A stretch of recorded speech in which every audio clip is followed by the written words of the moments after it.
ఎవడన్నా ఏదైనా చేయించండి అనుకో ఈడ ఇష్యూ కాదు, రాష్ట్రం మొత్తం బగ్గమాటది. వాళ్ళు ఒప్పుకునే వాళ్ళని ఒప్పేయద్దు, ఒప్పేయద్దు. ఎవరు రారు,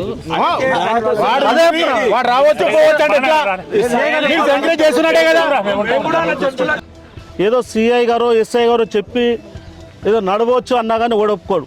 ఎందుకంటే నేను ఒప్పుకోను. ఫస్ట్ ఆఫ్ ఆల్ మీరు ఇక్కడ అంగీకరించిన ఇది మంచి పద్ధతి కాదు. ఈ ప్రాంతంలో నిజంగా కూడా గుడ్లీలకు వేరే వాళ్ళు రావాల్సిన అవసరం లేదు. ఈ గుడ్లకు ఎవరైనా వస్తే నాకు అర్ధరాత్రి ఎప్పుడు నేను వచ్చి కూర్చుంటాడు. ప్రబంధం ఎవ్వరు కూడా భయపడదు. ఏ పోలీసులు ఏ దౌర్జన్యం చేసినా నేను అండగా ఉంటాను.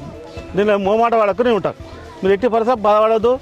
పోచమ్మ టెంపుల్ దగ్గరికి మనం వస్తుంటే వాళ్ళ బాధలేంది, వాడవచ్చుడేంది, ఇది మంచి పద్ధతి కాదు.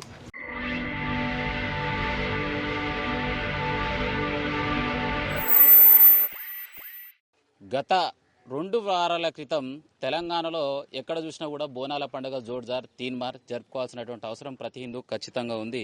అదేవిధంగా రంగారెడ్డి జిల్లా మహేశ్వరం నియోజకవర్గం బాలాపూర్ అంటే ప్రపంచంలో నెంబర్ 1 పేరు. దానికి ఆనుకొని ఉన్నటువంటి రోషన్ దేవలాలో బోనాల పండుగ కార్యక్రమంలో భాగంగా దేవాలయం దగ్గర మరి ఒక అమ్మవారికి సమర్పించడానికి తొట్టెల కార్యక్రమం ఏదైతే నిర్వహిస్తే మరి అక్కడ జరిగినటువంటి చిన్న ఇష్యూలో భాగంగా మరి స్థానికంగా ఉన్నటువంటి కాలనీలో ఉండే హిందీ ముద్దు బిడ్డ మనతో పాటును తనపై దాడి చేశారు.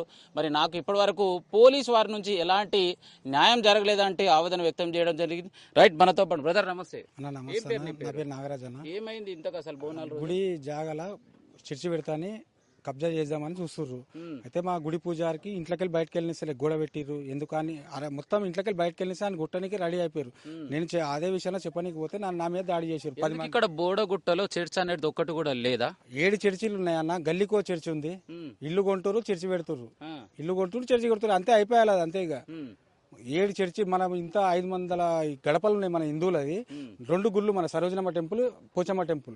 ఏదైతే ఒక ఇల్లు తీసుకొని దాన్ని చర్చిగా కన్వర్టెడ్ చేయడానికి దానికి పర్మిషన్ తీసుకోవాలా? ఎలాంటి అవసరం లేకుండా అలా చర్చి నిర్మించుకోవచ్చు. వాళ్ళు ఇష్టం అన్న. ఇప్పుడు పెద్ద మనుషులు వాళ్ళు అమ్ముకుంటారు, చర్చిలు పెడుతున్నారు. అయిపోయా.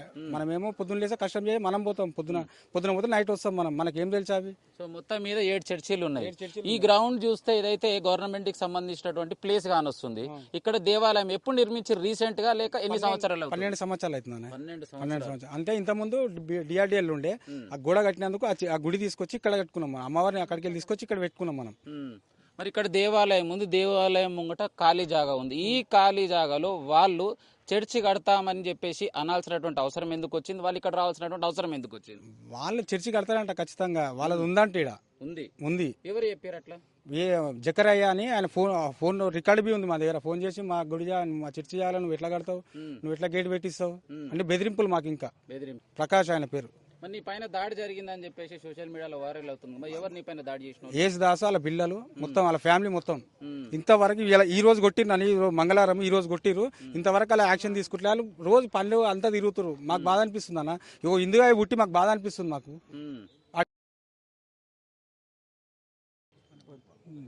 సో రైట్, ఏదేమైనా కూడా మనం తిట్టాల్సినటువంటి బాధ్యత మన పైన లేదు. చట్టం ఎవరు కూడా చుట్టం కాదు. మరి జరిగినటువంటి అన్యాయానికి మరి ఈ రోజు స్థానికంగా ఉన్నటువంటి కంటెస్టెడ్ ఎమ్మెల్యే అందల శ్రీరాములు గారు మరి వారి ఇంటికి వచ్చి తనని అసలు ఏం జరిగింది అంశాన్ని తెలుసుకోవడం జరిగింది. సో ఫైనల్ గా మనతో పాటు అందల శ్రీరాములు యాదవ్ గారు. అన్న నమస్తే. నమస్తేనే. చెప్పాలన్న సార్, మన ప్రాంతంలో అనేక గుళ్ళ మీద దౌర్జన్యం చేస్తూ గుళ్ళంగులు కొడుతూ హిందూ మతాన్ని కించపరిచే విధంగా, హిందూ మతాన్ని నాశనం చేయాలనే విధంగా జరుగుతుంది. అందులో కార్యక్రమే ఈరోజు రోషన్ దేవలో జరగడం జరిగింది. వారం రోజుల కింద జరిగితే ఈరోజు నాగరాజు గారిని వచ్చి పలకరేయడం జరిగింది. నిజంగా కూడా నాగరాజు గారి మీద దాడి చేస్తే సిఐ గారు ఇప్పటివరకు ఏం కేసులు బుక్ చేసినట్టు తెలుస్తుంది. ఎట్లుందంటే నాగరాజు మీద దాడి చేసి ఉల్టా కేసులు ఇద్దరి పేరు మీద కేసులు చేయడం. ఎందుకంటే కాంప్రమైజ్ కామని లాలోజీ రాజకీయం చేస్తారు చూడు, పోలీసులు దాన్ని చేస్తారు. ఇది మంచి పద్ధతి కాదు. ఈ ప్రాంతంలో మీరు చూడండి, ఎకరా పొలంలో చర్చి ఉంది. వద్దంటలేం, వాళ్ళు చర్చిలు పెట్టుకోరు. ఇక్కడ 40 గడపలు ఉన్నాయి. 40 గడపలకు 4 చర్చిలు ఉన్నాయి. ఇక్కడ 500 కుటుంబాలు హిందూ గడపలు ఉంటే, ఒక గుడి ఉంటే, పోచమ్మ టెంపుల్ ఉంటే, బోనాల పండుగ చేసుకుంటుంటే బోనాల పండుగ చేసుకోవద్దు అని దాంట్లో భాగంగా ఎస్ఐ గారికి చెప్తాడు. ఏంటంటే వాళ్ళు కూడా నడుచుకుంటూ పోతారు బెయిన్లకెళ్ళంట. ఏమన్నా జ్ఞానముడి మాట్లాడుతున్నావా, ఏమన్నా తెలివిని చెప్తురా అంటే కొట్లాట పెట్టాలని చూస్తురా అని అడుగుతున్నాం. ఇది మంచి పద్ధతి కాదు. ఈ టెంపుల్ జోలికి ఎవరు వచ్చినా, ఏ ఇతర మతస్థులు వచ్చినా ఊకునే ప్రసక్తే లేదు. ఈ ప్రాంతంలో ఏమైనా చీమ చిటుకమంటే కాషాయ దళం ఆగదు, యాద పెట్టుకొని. ఎందుకంటే ఎవరు ఎవరి మతాన్ని వాళ్ళని గౌరవించుకోవాలి. ఎవరి మతం దగ్గరికి వాళ్ళు రారు. ఏదన్నా జరిగితే దానికి బాధ్యత వహించాల్సింది పోలీసు వాళ్ళే. ఎందుకంటే వారం రోజులు చూస్తున్నా, వారం రోజులు సరే చదవమంటే అరే వాళ్ళు ఇంట్లోకి వెళ్ళి బయటకు వెళ్ళలేరు. పూజారి ఇంటికాడ పోయి పూజారిని బెదిరిస్తారు. ఎవరు ఇతర మతాసులు పోయి వాళ్ళ ఇంటికాడ బెదిరిస్తుంటే పోలీసు వాళ్ళు ఇవ్వాల్సిన సేఫ్ అయింది. అరే ఎందుకు బెదిరిస్తారు, ఏం కాదు మేము వస్తుంటే పోలీసు వాళ్ళు వచ్చి కూర్చుంటారు. ఇది ఎక్కడ ఎందుకు దేవాలయం దగ్గరికి ప్రతి ఒక్కరు రావాల్సినటువంటి అవసరం ఉంది కదా? దేవాలయం దగ్గర ప్రతి ఒక్కరు రావాల్సింది, కానీ పూజాని రానియకుండా చేస్తారు. ఎందుకంటే పూజలు చేయకుండా చేస్తారు, అమ్మవారికి దీప పెట్టకుండా చేస్తారు. ఇది మంచి పద్ధతి కానీ చెప్తున్నాం. ఇది మంచి పద్ధతి కాదు. పోలీసు వాళ్ళకి మళ్ళీ ఒకసారి చెప్తున్నాం, ఈ ప్రాంతంలో ప్రశాంతంగా ఉండే విధంగా చూడండి. పక్కన డిఫెన్స్ ఉంది, దాంట్లో దృష్టి పెట్టుకొని ఈ ప్రాంతాన్ని చక్కదిద్దాల్సిందిగా కోరుకుంటున్నాం. ఇంకొక ప్రశ్న, మరి ఇన్ని పార్టీలు ఉన్నా కూడా కాంగ్రెస్ ఉండొచ్చు, బీఆర్ఎస్ ఉండొచ్చు, మరి ఏ దేవాలయం దగ్గర ఇష్యూ వచ్చినా అందరి శ్రీరాములు యాదవ్కి ఎందుకు అంత అవసరం, మరి ఎందుకు అంత పట్టింపు? అందరికీ ఉందన్న, అందరికీ ఉంది. కాకపోతే బయటకు వస్తే ఓటు రాజకీయం గురించి భయపడతారు. ఓటు రాజకీయం గురించి, ఇతర మతాసుల ఓట్ల గురించి భయపడరు. ప్రతి హిందువుకు కొట్లాడాలని, ప్రతి హిందువు సపోర్ట్ చేస్తుండు. అందరి శ్రీరాముడు అందరి వాడు అందరికి సపోర్ట్ చేస్తారు. సో ఇంకొక ప్రశ్న, సోషల్ మీడియాలో అయితే ట్రెండింగ్ నడుస్తుంది. తీన్మార్ మల్లన్న నిన్న ఒక న్యూస్లో మీ ఫోటో అక్కడ చూపిస్తూ అందరి శ్రీరాములు ఓడిపోవడానికి కారణం ముఖ్యంగా అంటే రెడ్డిలు అని చెప్పింది. దాన్ని మీరేమంటారు? అందరి శ్రీరాములు అందరి వాడు ఎల్లాక చెప్పినట్టు అందరి వాడు కాబట్టి అందరి శ్రీరాములకు అంతమంది వేసి 1,00,000 మంది ఆదరించారు. నేను టెక్నికల్ గా ఓడిపోవచ్చు, నైతికంగా గెలిచింది నేనే. హిందూ సోదరులు ఎక్కువ ఓట్లు వేసింది నాకే. హిందూ మతస్థులో ఉన్న అందరు చాలా మంది ఓట్లు వేసింది నాకే, అది నాకు తెలుసు. మొన్న మేము ఏ విధంగా ఈ ప్రాంతంలో దొంగ ఓట్లు ఎక్కించుకొని గెలిచిరో మేము తీసుకొచ్చి ఎలక్షన్ కమిషనర్ గారికి ముందర పెట్టడం జరిగింది. అందులో భాగంగానే మన 2,25,000 ఓట్లు అని. ఈ ప్రాంతం గురించి ఆ తీన్మార్ మల్లన్న కొంచెం తెలియదు అనుకుంటున్నాను. ఎందుకంటే తెలిస్తే ఏం మాట్లాడాలైనా. నీ పక్కన కూర్చున్న అంజదుల్లా ఖాన్ ఎంపీటీ పక్కన కూర్చున్నాడు. అరే ఈ దొంగోట్ల మీద మా శ్రీరాములు కొట్లాడుతుడు, అరే నువ్వేమంటున్నారా అబ్బాయి, రోహింగ్యాలు వచ్చిండు, పాకిస్తాన్ వచ్చిండు, గాల గురించి మాట్లాడమని చెప్పాలి. అందరి శ్రీరాములు హిందువుల పట్ల ఉంటాడు. హిందువులకు ఏ ప్రమాదం వచ్చినా అందరి శ్రీరాములు ఉంటాడు. దీని ఇంకా కావాలని కుతంత్రాలు చేస్తున్నారు. అవి ఏమి నడవై. ఈ అంతేమంది అంటే శ్రీరాములు అంటాడు ఒక బలంగా దూసుకోపోతుడు. హిందువులంతా ఉండరు. ఈ దొంగోట్లు పోయినాయి. శ్రీరాములు ఏ విధంగా దీన్ని ఖతం చేయాలని ఇదో కావాలని కుట్ర. దీని ఇంకా పెద్ద కుట్ర జరుగుతుంది. ఆ కుట్రలకు కుతంత్రాలు మర్చిపోయి అవి బంద్ చేసుకొని మీ ఆటలు నడవై, మీ ఆటలు బంద్ అయినాయి. ఇక్కడ క్లోజ్ చేసుకోవాల్సిందిగా బాగా కొడుతున్నాను. నేను ఒక హిందూ బిడ్డను, హిందూ ధర్మాన్ని గురించి ఉన్నోని. నేనున్నది నేషనల్ పార్టీలో. మాకు నేషనల్ ఫస్ట్, పార్టీ తర్వాత. ఈ మతాలు అనేది, కులాలు అనేది ఇంట్లో పెట్టి రావాలని చెప్తున్నాం. ఇలాంటి ఫైనల్ గా మీ మాటలు వింటుంటే అయితే ఇక్కడ ఏ కులానికి సంబంధం లేదు, అందరు నన్ను ఆదరిస్తారు, అభిమానిస్తారు, ఆ రెడ్డిలు మాత్రమే ఓడిపోవడానికి కారణం కాదంటావు ఫైనల్ గా? అన్న అందరు వేసిరు కాబట్టి 1,00,000 ఓట్లు వచ్చినాయి. అందరి శ్రీరాములను అందరు గౌరవిస్తారు. అందరి శ్రీరాములు అంటే అందరు వాడని తీసుకుంటారు. ఆ అందరు వాడిని ఏడ కూర్చాలని చూస్తారు. నేనేం నల్లగా ఉన్నా, తెల్లగా కూర్చున్నా, నల్లగా ఏం కాదు, ఏం భయపడి కూర్చుంటారంతా కూర్చుకోరు. తీన్మార్ మల్లన్న ఇంకా వేరే వాళ్ళు ఉండి కూర్చిస్తారు. తీన్మార్ మల్లన్న వేరే వాళ్ళు ఉండి కూర్చిస్తారు. నా పక్కన చాలా మంది రెడ్డిలు ఉంటారు. వీళ్ళంతా రాలే రెడ్డి బీసీ కాదన్నా, మన హిందువుల ఫస్ట్. ఈ ఇట్లా విడదీశ ఆగం పట్టిస్తారు. ఇట్లా విడదీశకి పోచమ్మ టెంపుల్ కాడికి వస్తారు, ఇట్లా విడదీశ హనుమాన్ టెంపుల్కి వస్తారు. ఈ విడదీయడం బంద్ చేయరి. దేశాన్ని కాపాడుకుందాం, ధర్మాన్ని కాపాడుకుందాం. అరే నీ కులం నీ మతం ఉంటే ఇంట్లో పెట్టుకోని చెప్తున్నాం. సో ఫైనల్ గా ఇక్కడ జరిగినటువంటి ఇష్యూలో భాగంగా ఏ విధంగా మీ సహాయ సహకారాలు ఉండబోతున్నాయి? మరి అన్న ఈ ప్రాంతంలోకి ఎట్టి పరిస్థితులు ఏ జరిగినా అందరి శ్రీరాములు ఉంటాడు. ఇక్కడనే కాదు, హిందూ టెంపుల్కు, హిందువులకు ఏ ప్రమాదం వచ్చినా ముందుంటా. తెలంగాణ రాష్ట్రం మొత్తం ఎక్కడ వచ్చినా సార్ నా ప్రాణం పెద్ద ఇడిచిపెట్టిన హిందుత్వానికి, నా ధర్మాన్ని గురించి, హిందుత్వం గురించి నా పోరాటం. సో రైట్ అన్న. సో మనతో నా పేరు భాస్కర్ రెడ్డి అన్న. చెప్పాలి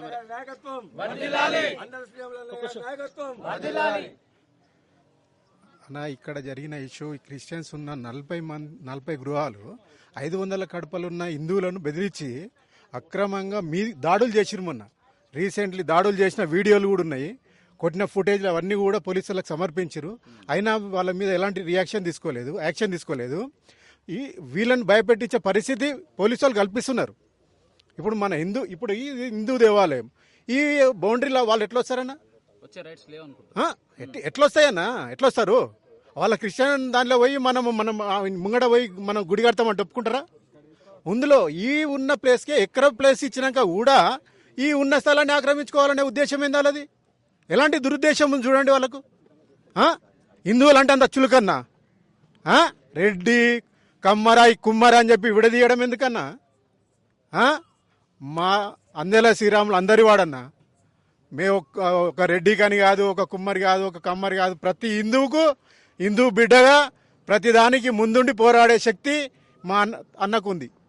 ప్రతిరోజు మరి నిత్యం ఇక్కడనే ఉండి జీవిస్తూ జరిగినటువంటి సంఘటనలో భాగంగా మరి పెద్ద అమ్మ నమస్తే. నమస్తే ఏం పేరు నీ పేరు? అనుసుజ. ఎట్లున్నావు? ఇగో కాళ్ళు నొప్పులు కడుపులా నాకు మాట్లాడుతుంది వీలు ఉండదు.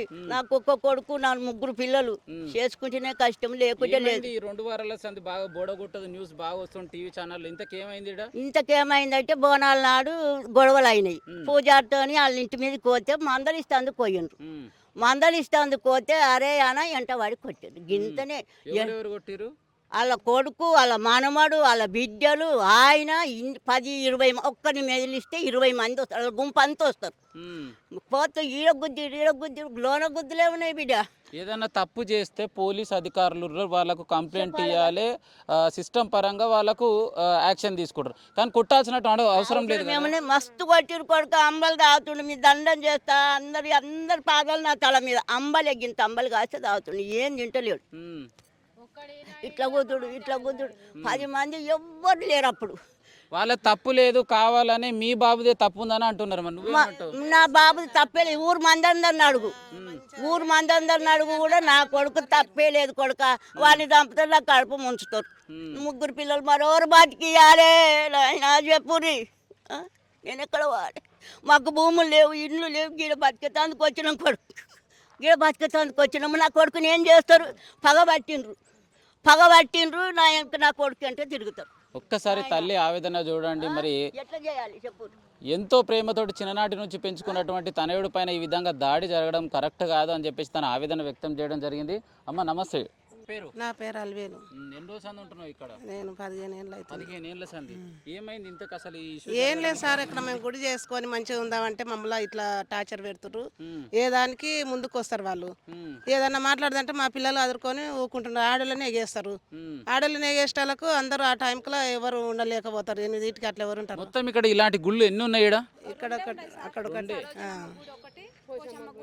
అంతే, గుళ్ళు ఎక్కువ లేవు. గణేశుల పండుగ అట్లా చేస్తారు, బోనాల పండుగ అట్లా చేస్తారు. ఎప్పుడన్నా చేస్తామంటే కూడా అట్లనే చేస్తారు. ఏ కార్యక్రమం పంచాయతీలే. నా పేరు అంజమ్మ సార్. మేము వచ్చి చాలా ఏళ్ళు అయింది. బోనాలకు లొల్లే, దసరాకు లొల్లే, గణేశుల పండుగకు లొల్లే. వాళ్ళకి భయపడి బయటకు కూడా వెళ్ళాం సార్. మేము కాడికి వచ్చిన వాళ్ళకు ఉత్సవాసు మొక్కలు కడుతున్నాయి. ఏ దాచిపెండ్లో ఉత్సవాసు మొక్కలు కడుతున్నది. ఏ దాచిపెండ్లో ఇంతమందికి గడుతుందా బిడ్డ? నా కొడుకు ఏమన్నాడా? నువ్వు అజనాలు ఉన్నారు, పోలీసు వాళ్ళు ఉన్నారు, వాళ్ళకి చెప్పొచ్చు కదా. పట్టుకపోయి వాళ్ళే దెబ్బ కొడతారు కదా. నువ్వు కొట్టవలసిన అవసరం ఏంది? కడుపులో అమ్మలే తాగుతుండు కానీ బువ్వ తింటలేడు కొడుకులాల. అందరికి నమ్మచ్చ చేస్తున్న కొడుకులాల. అందరికి దండం, మీ పాదాలు నా తల మీద కొడుకులాల. నా పేరు శివరామ్. ఎన్ని రోజులు సంది ఉంటారు ఇక్కడ? నేను దగ్గర 15 ఏళ్ళు అవుతుంది. 15 ఏళ్ళ సంది. మరి ఇక్కడ గొడవ కావడానికి కారణం? ఆ రోజు నేను లేను సార్. ఆ రోజు నేను లేను, పనికి వెళ్ళిపోయినా. సాయంత్రం తెలిస్తే ఆ రోజు పిఎస్ కాడికి పోయినా. నేను కూడా పిఎస్ కాడికి పోతే కంప్లైంట్ ఇచ్చినాం సార్కి అందరికి. ఇవాళ యాక్షన్ తీసుకుంటున్నారు. మా ఇంతవరకు రాలేరు. యాక్షన్ తీసుకోలేదు. అమ్మా ఏం పేరు మీ పేరు? నా పేరు శిరీష సార్. ఈ కాలనీలో 19 ఇయర్స్ అంది ఉంటున్నాను సార్. 19 సంవత్సరాలు సార్. మా మ్యారేజ్ అయినప్పటి నుంచి ఇక్కడే ఉంటున్నాము. 19 సంవత్సరాలు సార్. ఏం చెప్తారు మరి గొడవ పైన? ఏం లేదు సార్, మాకు హిందువుల పైననే ఎందుకు దాడి జరుగుతుంది? మేము ధర్మం గురించే కదా సార్ కొట్లాడుతున్నాము, హిందుత్వం పైనే కదా. మా హిందూ అబ్బాయికి న్యాయం జరగాలని కోరుకుంటున్నాం సార్ మేము. అంతే. సో రైట్, ఏదేమైనా కూడా మరి దేవాలయం దగ్గర ఎలాంటి సంఘటన చోటు చేసుకోకుండా తెలంగాణ ప్రభుత్వం నుంచి బాలాపూర్ పోలీస్ స్టేషన్ ఆధ్వర్యంలో ఒకసారి విజువల్స్లో మాత్రం చూడవచ్చు. ఇక్కడ పటిష్ట బందోబస్తు మాత్రం ఏర్పాటు చేయడం జరిగింది. సో దయచేసి ఇప్పటికీ ఏది ఏమైనా కూడా సోషల్ మీడియాలో చాలామంది ట్రెండింగ్ చేస్తున్నారు. కానీ ఆ ట్రెండింగ్ చేసేటప్పుడు మాత్రం ఖచ్చితంగా గ్రౌండ్కి వచ్చేసి రిపోర్ట్ ఏం జరిగింది అంశాన్ని తీసుకున్న తర్వాతనే మరి సోషల్ మీడియాలో ట్రెండింగ్ చేస్తే బాగుంటుంది. సో అదేవిధంగా ఇక్కడ జరిగినటువంటి సంఘటనలో భాగంగా మరి 2 వారాలుగా వస్తుంది ఇప్పటి వరకు మరి ఏదైతే దాడి జరిగినటువంటి యువకుడికి న్యాయం కాలేదు. న్యాయం జరిగే వరకు హిందూ సంఘాలు పోరాటం చేస్తాయి అని చెప్పేసి డిఎస్కే న్యూస్ ఛానల్తో తెలియజేయడం జరిగింది. కెమెరామెన్ సైతం జర్నలిస్ట్ గొంగడి సీనన్న.